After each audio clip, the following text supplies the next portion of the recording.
Welcome to the Actually You Can podcast. I'm Miff Galloway, a performance coach passionate about supporting ambitious and high-performing women just like you who know they have untapped potential just waiting to be unleashed. If you're looking to massively up-level your performance in all areas of life, you've come to the right place. My goal on this podcast is to take you beneath the surface so you can connect with yourself on a deeper level while providing you with valuable insights and the tools necessary to navigate life's challenges and go after your goals with strength, clarity, and wisdom. If you're ready to uncover the truth which lies underneath so you can recognize your powerful feminine leadership style, pursue your goals unapologetically, and thrive in every aspect of your life, hit the follow button and get ready to explore the incredible possibilities that lie within you. Together, we'll uncover your next steps in achieving peak performance, because actually, you can. Hello, and welcome to another episode of Actually You Can. In this week's episode, I have the pleasure of speaking with Duncan Bhaskaran-Brown, who is an author, coach, and speaker who specializes in helping individuals overcome their struggles with alcohol. Duncan is passionate about helping others achieve high performance in their lives by reevaluating their beliefs and behaviors around alcohol. In this episode, we speak about everything from the impact of alcohol on performance and other areas of life that you might not have known about. So if you're someone who reaches for a glass of wine at the end of the day to relax, and you are also someone who's looking to live a high performance lifestyle, then this episode is for you. Let's get to it. Hey, Duncan, welcome to the show. I'm so excited to have you here today. Yeah, well, I'm really looking forward to having a chat. I think we're going to have some fun. Definitely, I think most people equate the words alcohol with fun. And so we're definitely going to have a lot of fun today. And so I'm interested to hear straight off the bat, is there a place for alcohol in a high performer's life? Yeah, absolutely. I mean, if you need surfaces cleaned, then alcohol is the thing for you. It is a brilliant surface disinfectant. No, I mean, look, I'm being slightly facetious there, aren't I? I think what we are starting to see is that more and more people who prioritize performance and really want to really get to grips with those marginal gains and really make everything work in their favor, then they tend not to drink. So if you look at every sport, pretty much every sport, the people at the top of it don't drink anymore because they know that high performance and alcohol are incompatible. That said, I'm not going to try and say that everybody has an issue with drinking, because that would just be silly. That would be like a ridiculous thing to say. There are, people out there who drink at the low risk section of life, and they're having one, maybe two drinks a week. They're maybe even taking weeks off here and there. And for them, it's not going to have a massive impact on their performance. And so clearly you have had a pretty vast experience with alcohol to be able to formulate this opinion. I'd love for you to share a little bit about what your journey and relationship with alcohol has been and how it's potentially evolved over the years. Yeah, I think probably like a lot of your listeners, I started drinking when I, hit that kind of teenage period of life. And I found it difficult to find my place, to find somewhere I could fit in, to find somewhere where I genuinely felt successful, because school, it just was not designed for me. School is about helping people become good employees, and I am unemployable. So it was never going to work. So there was a lot of kind of baggage around that. But then, once I started socializing, I was nervous around girls, and, alcohol seemed to help with that. It seemed to give me some confidence. It seemed to make me funny. I think it actually made me better looking as well. So it started off as kind of fun and games, really. And it started off very sociable. When I was drinking on the weekend, I wasn't drinking an awful lot. But as time went on, the amount I drank increased and the amount of people I drank with decreased. And it got to its logical conclusion when I was pretty much sat on my own, drinking a couple of bottles of wine a night. And that was not much fun. So what does life look like for you now? Slightly different. Yeah, by Good. slightly, I mean hugely different. So the thing is, when I was drinking, I was quite successful, and if you looked at me from the outside, you'd have thought, "Oh, yeah, no, Duncan's got it all under control." And honestly, if you'd asked me, I would have told you because if nothing else, I do talk a good game. And you know, I was achieving things, but they weren't really my things. They weren't things that I really cared about. They weren't things that were important to me. I now I have so much more energy and I have so much more focus and I have so much more peace and calm in my life that I think I achieve a lot more. But more importantly, I do the kind of things that are important to me and give my life meaning and make me feel fulfilled. So well, maybe I'm less successful than I was, but I'm not miserable. And that really is the main thing. Are you struggling to reach your goals? Good mental health and physical health are the foundation of success. We often think we need to make drastic changes, but these can leave us feeling discouraged and stuck. The truth is, sustainable transformation happens through small, consistent actions taken over time. This is why I've created a list of over 40 strategies and activities that can help you to achieve the transformation you've been dreaming of without overwhelming changes. The strategies involve simply changing the way you approach common tasks, and many of the actions can be done in less than 5 minutes. So don't let feeling overwhelmed hold you back from committing to improving your mental and physical health. Download your guide for free using the link in the show notes and start your journey to optimal mental and physical health today. Now back to the show. You touched on a really good concept, being successful, the elusive definition of success. I love that so much when you mentioned you're thinking you looked successful from the outside, and I think a lot of people can resonate with that. What was happening in your world at the time? What was successful on the outside, and what was the trigger for you to be like, something needs to change here? Yeah, so I've always been involved in politics. I've always been pretty much involved in political leadership. So I guess that kind of culminated in me becoming mayor of my hometown at a disturbingly young age, which was a lot of fun in as far as I just got to worry an awful lot of people by walking around me. Okay, they would be like, "Aren't you a bit young to do this?" I'm like, "No, not really. Got it under control." And I did achieve a lot. I'm very proud of my record when I held that office. But yeah, I mean, like I say, behind the scenes, just everything was very, very bland at best. It was all kind of like shades of grey, and then occasionally just some horrible black moment. And then I think the thing that really changed it for me was my wife and I decided that we were adults now, and we probably ought to do that really adult thing and have a family. So we started trying, which was, well, frankly, that was a lot of fun.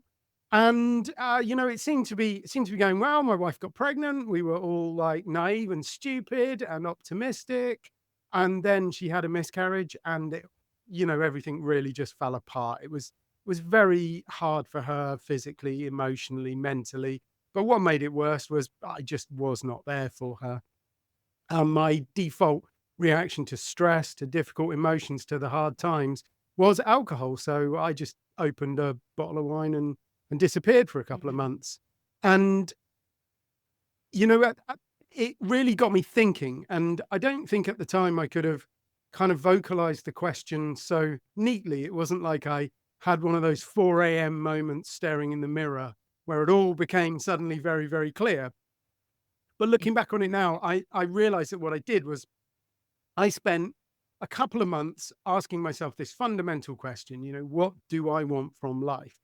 Do I want another drink, or do I want to start a family? And the good news is I made the right decision.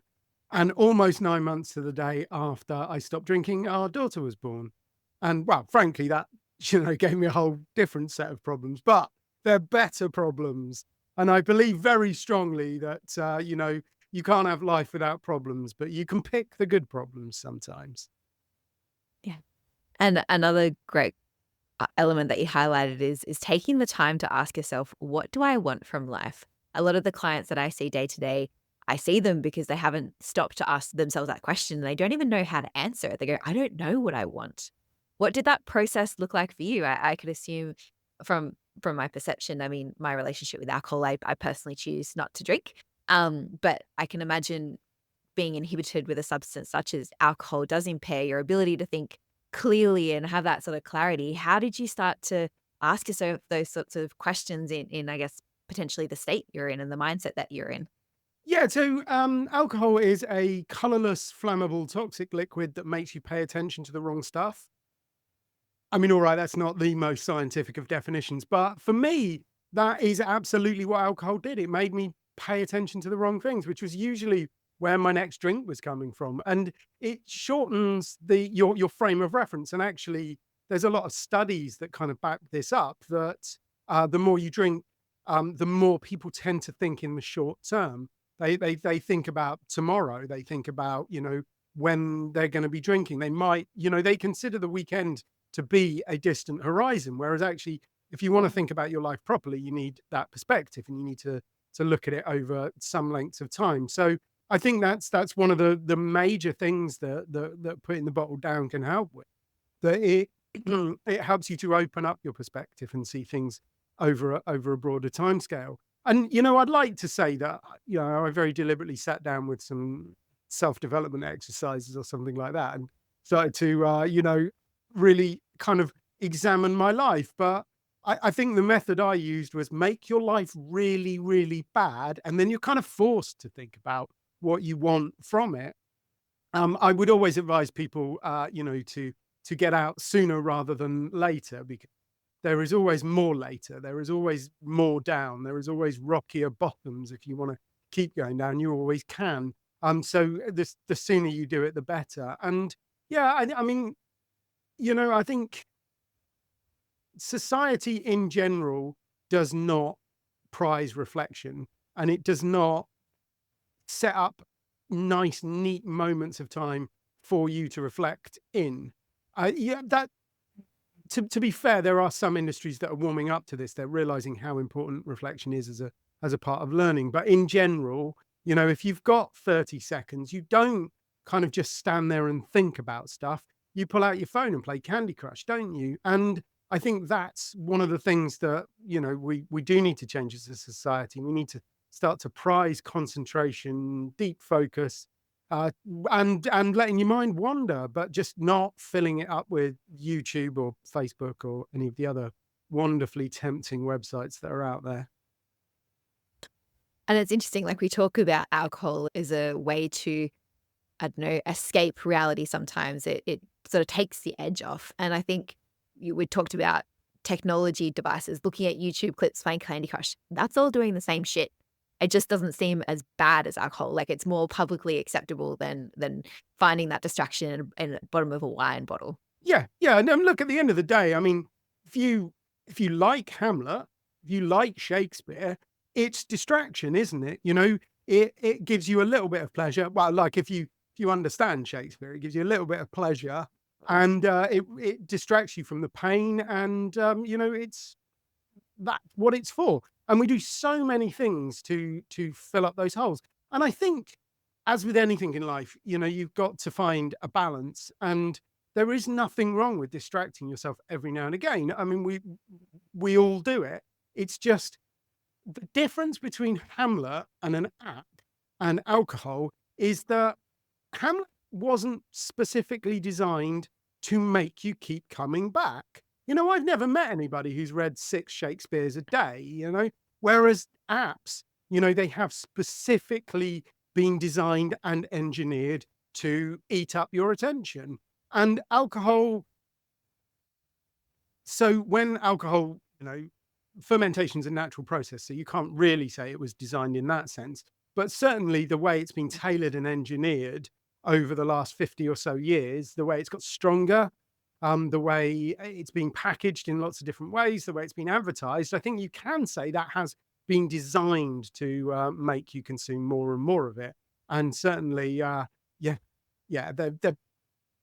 think the alcohol companies are better at advertising than the Royal Shakespeare Company, I'd have guessed. What I'm hearing that is that, and I completely agree. There's some times where you just want to distract yourself, and that's totally fine. And there's healthy ways and maybe not so healthy ways to do that. And that's dependent on what is important to you. It's important dependent on your values and what you said. What do you want to get from this life? Like if you want to achieve peak performance in any areas, if you want to have loving, strong relationships that feel really authentic, chances are drinking a whole lot of alcohol in those moments of distraction isn't going to benefit you long term as another reason of distraction would. Like listening to a YouTube video on personal development, that's my form of distraction, learning. Yeah, I think there's also this kind of trap that you get with distraction is if you if distraction is your default go-to thing, then it ends up becoming your default go-to thing. So when you try and distract yourself from the bad things, what you're teaching yourself is that don't pay attention in the present, don't feel your emotions, just distract yourself from them. And okay, there may be some utility in doing that for bad emotions, but the problem is you can't really tell the difference. And you then end up distracting yourself from the good emotions. You end up taking the edge off the pleasure as well as the pain. And you just start to enjoy life a lot less. And you just end up being distracted all of the time. And then suddenly, you're at your kid's ballet performance and you actually want to pay attention, but you can't because you have taught yourself simply to be distracted the whole time. So you're thinking about emails and work and Candy Crush and when you're going to get home so you can have another glass of wine. And all of a sudden, you've missed your kid's ballet performance. And whether you like ballet or not, that, my friend, is your life. 100%. And again, it sounds like it's like knowing this, what are you going to choose to do? Like it starts with that awareness. And I think a lot of people aren't willing to have that brutal, honest chat with themselves and go, actually, this is what's a consequence of the actions that I'm choosing right now. We're often wired to choose short-term pleasure over long-term gain. And I think you mentioned in a lot of those moments, the impact of if you were present for those moments, just the compound impact that would have on your long-term fulfillment and relationships. I think we're so focused when we reach for a bottle or any sort of distraction on, I need to get out of this emotion right now. Yeah, I mean, maybe it's an effective strategy if you work in Adam Smith's factory for bending safety pins. But to be honest with you, so few people do make safety pins these days. We all work in the knowledge economy. We all work with our head. And if you want to do that, then you really do need to be able to concentrate and focus deeply for long periods of time. That's like your resource. That's like what you work with. And I think you have to be very conscious and you have to kind of like really stick your head above the parapet these days because there is so much that is trying to wear away your concentration and your attention. So you almost have to kind of jealously guard it. And I think some people are waking up to this fact, but I think we need to sort of realize that, if we go, there's almost no point in being regimented about what we put in our body, the food that we eat, if we're then just going to chuck a load of junk into our mind. Yeah, I couldn't agree more. And yeah, what's coming to mind when you say that is also when you look at eliminating any sort of behavior, so whether it's drinking or otherwise, there's a few people who can go cold turkey. Like they wake up one morning, they're like, you know what, I'm done. That was so painful. Easiest thing for me is just go cold turkey, I'm done. For a lot of the population, that's not the case. More often than not, they need to substitute that behavior with a behavior that's going to give them a similar sort of reward. What did that journey look like for you when you were looking to reduce or eliminate your alcohol intake? Were you one of the people who went cold turkey, or did you find different ways to get that same sort of reward? So I think it's more a case of identifying the behavior you want to remove and then realizing how that works and why you behave in that way. Because I think a lot of people, they don't think about what they believe about the world very often. We just go around behaving in a certain way. So chilies, I always use that as an example. I always used to think that it was the seeds that are the hot bit in chilies. So if you remove the seeds, it wouldn't be as hot. But that's rubbish because everything in a chili's hot. That's yeah, fair point. All of it's hot. It doesn't matter whether you remove seeds or not, it's still going to burn. So I pick on that because I believed something and it actually affected my action. So I always Yeah. took the seeds out of chilies just because I believed that. I don't anymore. And I think, that illustrates the point that so much of what we do is based on beliefs that we never really think about. So if you want to remove alcohol from your life, for example, or apps or smoking or junk food or whatever, what you've got to do first, in my humble, is to get to grips with those beliefs. Why are you drinking? What do you believe about it? Because most people believe that alcohol makes you more social, it helps you win friends, it Yeah. helps you with the opposite sex, it helps you deal with stress, it makes you more creative. And these people got loads and loads of junk in their head about alcohol, all these beliefs that they have, and they never really think twice about them. So that's what I try and do with people is, we bring them to light, we think about them, we look at them, we work out whether they're true or not, and then we work out whether they're useful. Are they serving you? Are they helping you live the life that you want to live? And if they're not, well, then, dustbin time, isn't it? And once you've dealt with the beliefs, then there's a little bit around thought management. Some people would call them cravings, some people would call them triggers, but at the end of the day, they're just thoughts. So we do a little bit about thought management, finding that space between the thought and the action and doing something different. And once you've done that, honestly, there is no need for willpower or cold turkey or anything like that. The actions just follow on. The problem is most people try and do it the other way around. They think, right, I'm going to stop doing this. And they hope that their thoughts and their beliefs are going to catch up. But most of the time they don't. So I think the key to behavior change is understanding how the process works and then going through the process properly. And then you're like, do you replace one problem for another? Well, I can tell you what happened to me with that if you like. Yeah, go nuts. Yeah. So I am not alone. There's a lot of crossover between alcohol and food. So if you have gastric band surgery, for example, a worryingly large percentage of people who have gastric band surgery end up drinking heavily because, they don't deal with the underlying psychological issues, but they can't eat the way they used to eat, but they can drink. And also gastric band surgery, affects the way your body absorbs alcohol. So it makes it easier to get into trouble with it. I did it the other way around, which is also quite common. When you stop drinking, a lot of people get sugar cravings, primarily because there is an absolute ton of sugar in alcohol. And all of a sudden your body is used to metabolizing huge quantities of sugar and you're not getting that anymore. So you get these sugar cravings. And, unfortunately, some people like me think to themselves, well, I've stopped drinking now. I'm a good boy. Ergo, I can eat pretty much whatever I like. And yeah, you're shaking your head because that is very definitely not true. And yeah,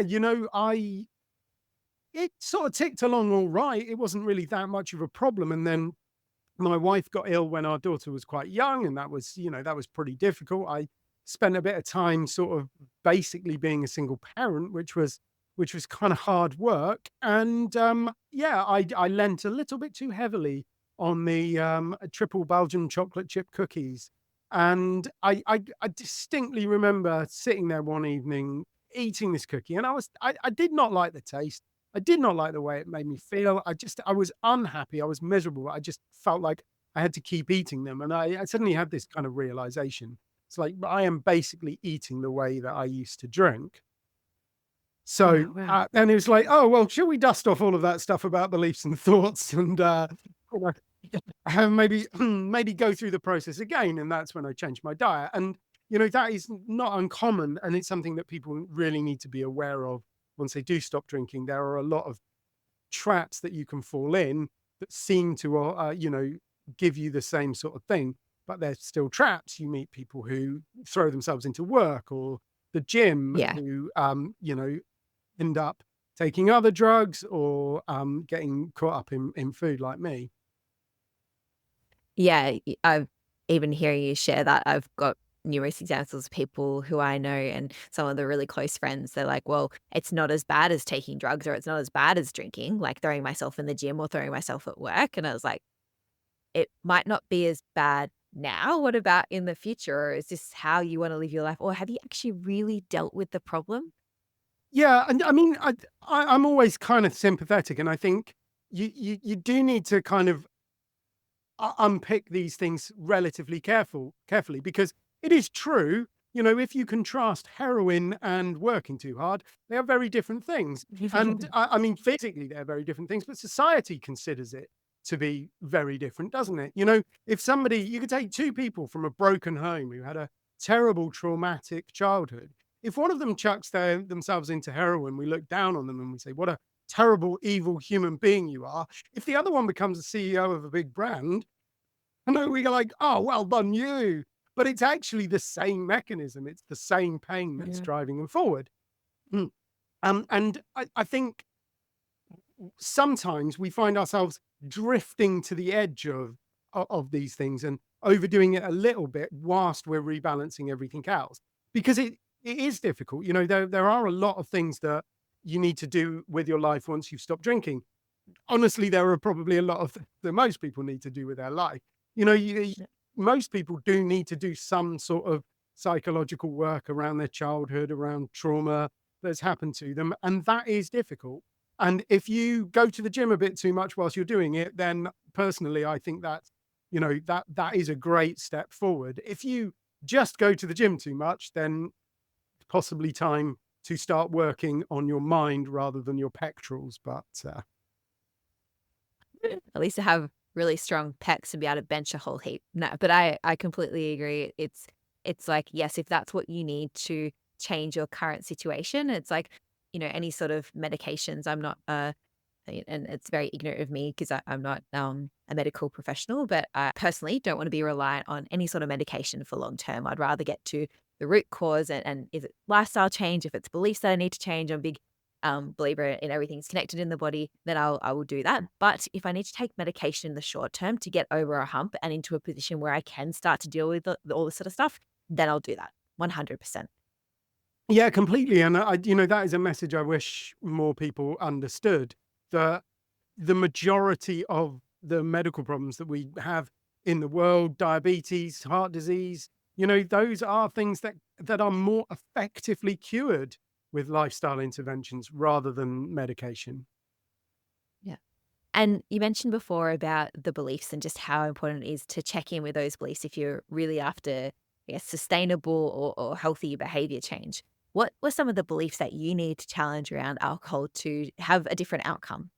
So for me, I've always been a writer, and there's a whole ton of junk around alcohol and creativity, particularly writers, but the musicians don't do too badly. Actually, artists, visual artists tend to drink. Yeah, no, they all drink, don't they? So that's the thing. All creative people drink, and therefore you kind of think you have to do it. It's like Hemingway's famous quote, "Write drunk, edit sober." It's like, no, don't do it all sober. It will be much better. And I think my personal journey with creativity has been realizing that actually creativity is not about getting wasted and having these flashes of insights, which honestly are usually complete rubbish. I mean, if you've ever spoken to anybody who's been drinking, you'll know that they don't suddenly become Leonardo da Vinci, do they? So these No. flashes of insights, that's not what creativity is about. Creativity is about sitting down and doing the work. It is about bashing the words out, because your first draft is always going to be rubbish. Honestly, your first book will probably be kind of like, if it's above average, you've done fairly well, but it's not going to be stellar, is it? You're going to have to keep writing and keep writing and keep rewriting and keep rewriting and keep writing some more. And, it's that consistent action. That's what creates decent creative product. I mean, it's like it's literally in the title. You've got to create it. It's work. You've got to, and to do that, you need energy and focus. And energy and focus are two of the main things that alcohol robs from you. And so for you, it sounds like it was more related to, I guess, coming back to your question that you asked yourself, what do I want from life? And it sounds like you needed to have that clarity and that found through sobriety to be able to achieve that. Have I understood that correctly? Oh yeah, absolutely. I mean, Yeah. I wrote my entire life. Just I never really did anything with it when I was drinking. I just put it in a drawer and kind of forgot about it. And it's only since I stopped drinking that I've published 3 books. So yeah, I think the statistics speak for themselves. Yeah. Are they any good? Well, no, the first one's not that good. The third one's quite good. I'm quite pleased with the third one. That's so good. And so I'm interested to hear because I know a large number of the audience could probably resonate with coming home and just going, I'm just going to have a glass of wine to take the edge off after a long day. Either I deserve it or I need this. This is just what I need right now. What would you say to someone who's telling themselves that story? Yeah. So if you're interested in simply, you know, feeling less stressed after a glass of wine, then one thing I think you should probably realize is that each unit of alcohol raises your cortisol levels by about 3%, which means that glass of wine is probably going to raise them by about 9%. If you crack into the other one, another one, you're like 18%. That is a huge difference. And also it raises your cortisol levels at exactly the wrong time. So the thing about cortisol is it's quite useful in the morning. It's quite detrimental in the evening, and it gets in the way of your sleep, which is another kind of unarguable with fact that alcohol disrupts your sleep. Might make you feel sleepy, but those 2 glasses of wine are going to impact your sleep quite significantly. In fact, they're going to reduce the quality of your deep sleep by about 24%. And your deep sleep is, where all of the good stuff happens, where you lay down memories, where you process the day, where you absorb the information. So you're actually attacking the most crucial part of your sleep cycle, which means you're going to wake up and you're not going to be tired. You're not going to be refreshed. You're much more likely to have daytime sleepiness. Not my opinion. That, what all of the research says. And then you're going to go into work a little bit more tired. Oh, and incidentally, your mood's not going to be as good because all of those, that feeling of relaxation and that feeling of comfort and security that you got the night before was because your brain had this massive release of certain neurochemicals. And, that's great because you do feel better at the time, but your brain does not like these massive spikes. So it correspondingly kind of gives you a low. That's why when you wake up the next morning, your brain has got less of these neurochemicals like GABA and serotonin, which are responsible for, anxiety and empathy and all of the really important stuff. So you wake up and you don't feel quite like yourself. Even if you don't have a hangover, just those 2 glasses of wine the night before, they're enough to, make you feel more stressed, ruin your sleep, make you feel less like yourself, make you feel less secure. And then you start the day on the back foot, don't you? And you have a stressful day and you get home from work and you go, blimey, that was a stressful day. I better have a drink. Yeah, it just sounds like it's a vicious cycle that keeps repeating and you think you're reducing your stress by having that glass of wine, but you're actually making yourself more stressed out.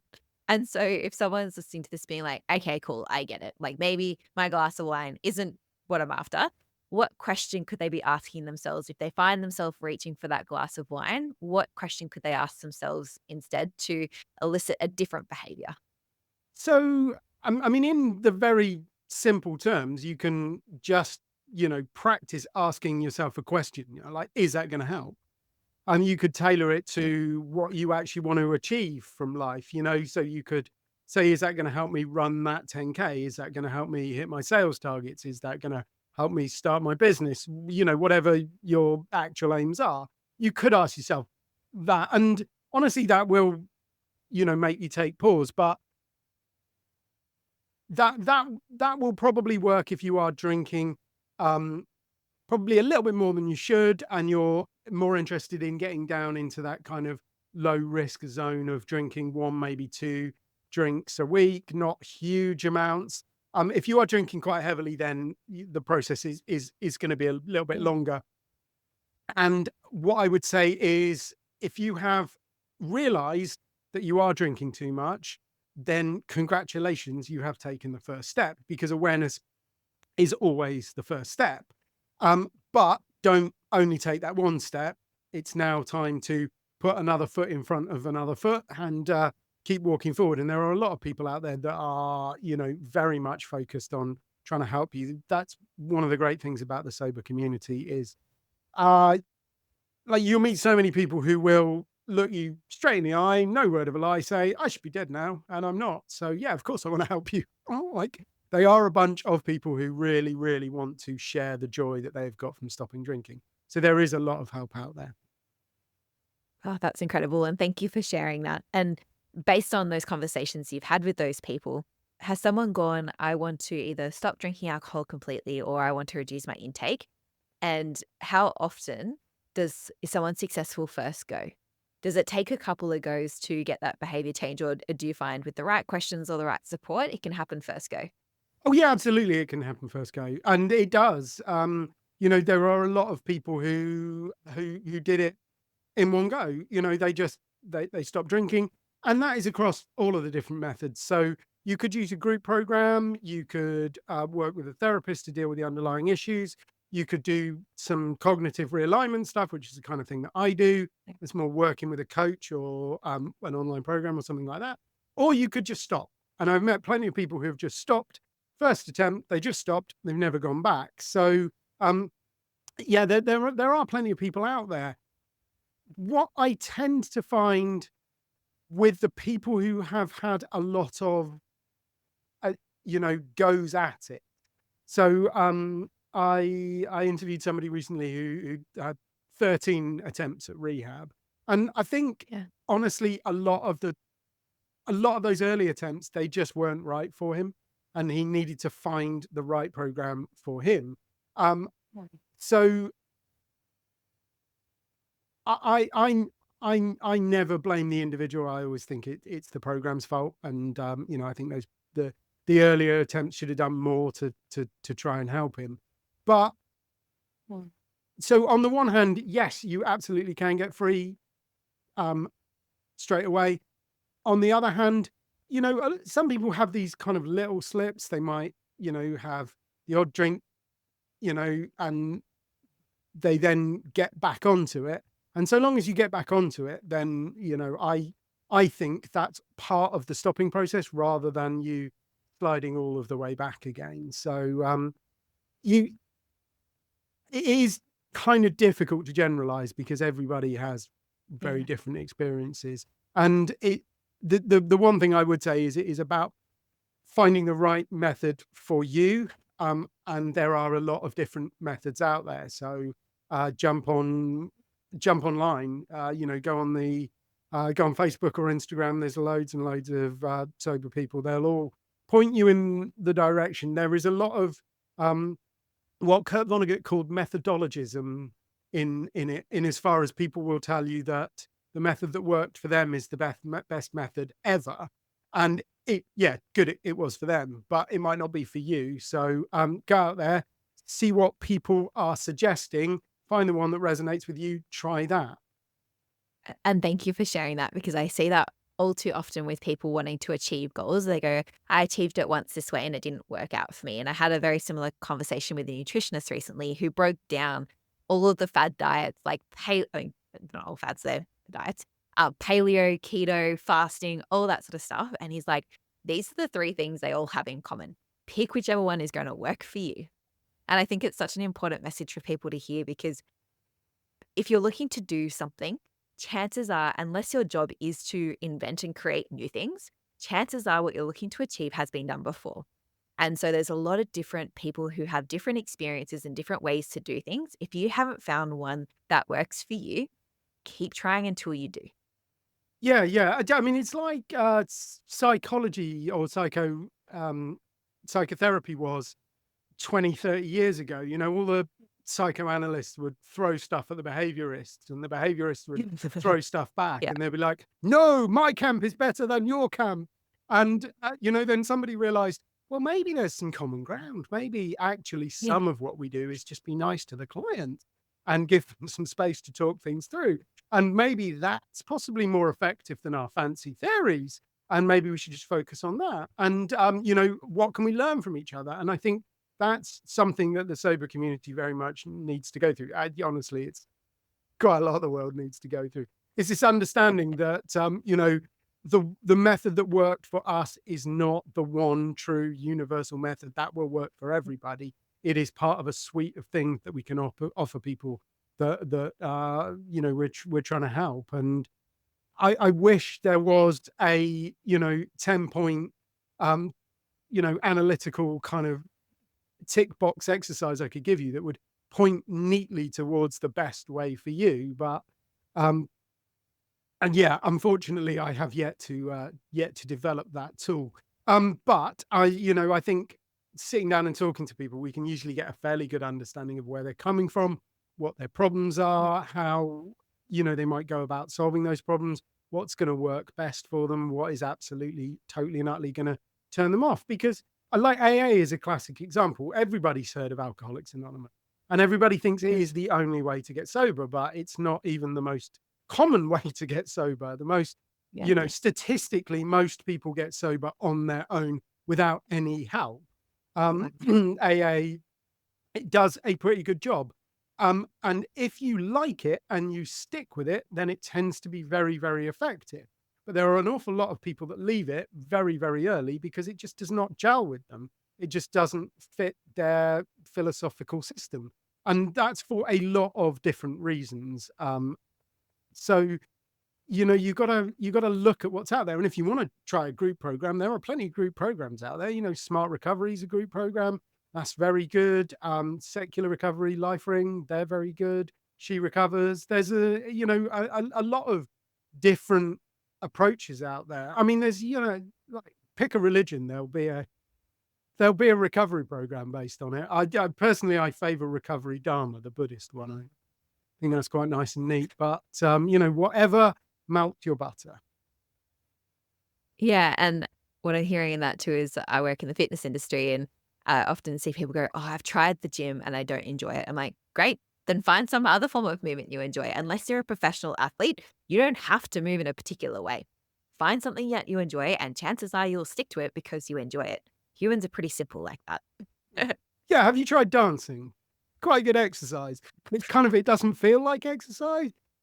I've tried it and I'm terrible at it, so I don't do Oh, dancing, okay. and that's awesome too. Fair enough. That's my other thing. Once I've got, once I've reduced the harm of alcohol, I'm going to get everyone Morris dancing, but maybe not you. I love that.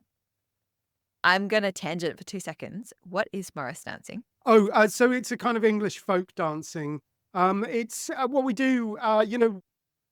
There are lots of different types of it, but probably the most famous, recognizable type is you completely dress in white, loads of ribbons, bells, probably a hat with some flowers around it, wave some hankies, dance to some nice traditional folk music, maybe with a bit of singing. Although when I do it, the singing is kind of quite out of tune. But yeah, it's a lot of fun. It's what we do in the UK in the summer, though I am pretty confident there is some of it going on in Australia. I mean, not quite as much as around where I live, but yeah, there are a few Morris sides in Australia. That sounds like everything that I'm horrible at, which means a really great opportunity for growth and development. Thank you for bringing that to my awareness. I so appreciate that. And so you've shared a lot of insights and experience on today's episode. I'd love to hear if someone's listening to this and going, yeah, okay, cool. I get it. Maybe my one glass of alcohol in the evening isn't helping me to optimize my performance and be my best self. What is a really actionable step they can do in the next 24 to 48 hours to start to change that habit and behavior? So if you just want to completely cut it out, then yeah, I would advise you to sort of sit down with a bit of paper and rack your brains and write out every single thing that you think you believe about alcohol, everything, however small, and you if you really want extra credit, you can kind of relate it back to stuff, can't you? Because you think, oh, well, champagne, that makes me look really, really sophisticated, doesn't it? It's like, oh, so where'd you get that from? Probably a little bit of TV, a little bit of adverts, a little bit of, standing around when you were a kid, watching the adults at weddings, all of that kind of stuff. But you got to then ask, how true is it? Does that make me sophisticated? Is it the glass of champagne that I am holding, or is it the fact that I spent hours getting ready? Is it the fact that I bought a new dress that looks amazing on me? Spent hours checking it. Is it the fact that, I've engaged professional support for my hair and makeup? Is it all of those things, or is it the glass of champagne? What is the truth? So, like dig into it, find the truth. Why does alcohol make socializing more fun, or is it your friends? Is it basically just because your friends are interesting, exciting people, and actually you'd have fun talking to them if you were drinking moon juice or tea or water or whatever, because I think what you'll find is that most of these things, there is a whole load of stuff that makes the thing enjoyable or makes you look sophisticated or whatever it is. And alcohol is a tiny part of it, and it's not at all central to it. And if your beliefs are not true, and more importantly, if they're not helping you become the person you want to be, then discard them, and make new beliefs about how actually high performance people don't drink. I mean, just spend a little bit of time looking into the world of sport. Most really successful sports people either drink nothing at all or drink a very, very small amount. So a good friend of mine, Aaron, he plays wheelchair rugby for Team GB. Hey, actually, look, this is the one time I can talk about rugby with an Australian and hold my head high. We won the gold medal last time. So see you in Paris. That's all I'm saying. Anyway, so he does. He goes, yeah, I like a drink, Duncan. And we were chatting away, and he drinks in this like incredibly kind of like controlled way. That he rarely has more than 2 or 3 drinks. He only ever drinks at lunchtime because he's aware of the research around sleep. So he doesn't drink in the evening because he knows it will have more of an impact on his sleep. He's very, very, very conscious of what he puts in his body in terms of calories. So he drinks vodka and slimline tonic. So there's very few calories in what he drinks.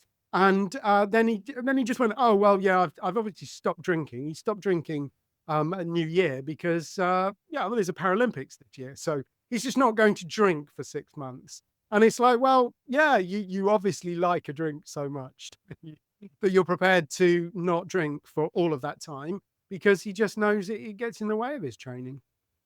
I love that. Such a really clear example of someone who also is like, I want this as part of my life, and this is how it can be part of my life in a way that's healthier, and I can enjoy it and still live my life, achieve my goals. And this is the relationship I can have with it. So thank you very much for sharing that. And so if people are keen to learn more about the work that you do and potentially read one of your books, maybe not the first one, maybe some of the other 2, where can they do that? Well, the first one is about local government. So it's not just bad, it's niche and bad. And to be fair, it's not bad. It's just, I could have done so much better. And I did. In fact, the next one that I wrote is called Get Over Indulgence. And that's probably the one that your readers will enjoy reading the most. So as a gift to them, they can download a free copy from my website. Now, my website is dead easy to find if you can spell Bhaskaran-Brown, but most people can't even pronounce it. So if you put getover.uk into Google, that'll take you to a bit of my website where you can download the PDF, Kindle version. If you can stand to listen to me for 3 hours and 45 minutes, you can have the audio version there as well. Apologies for the silly voices. So that's getover.uk, but that is also a bit of our website. So you can find all of the socials from there. You can find the links to all of the stuff that we do, the events, all of the, kind of like we've got a little diagnostic tool, which helps you work out whether maybe you might be drinking a bit too much, whether it could be time to dial it back. So yeah, just put getover.uk into the internet and you will find us. Amazing. And I'll pop those details in the show notes as well, just to make it easier for peeps as well. But thank you so much for you jumping on today and for sharing your story and all of your wisdom with us. I so appreciate it. No, it's an absolute pleasure. And, I hope all of the listeners go out there and give you some 5-star reviews on their favorite platform to support all of the wonderful work that you're doing too. Thank you. Thank you so much for tuning into today's episode. I hope this was helpful.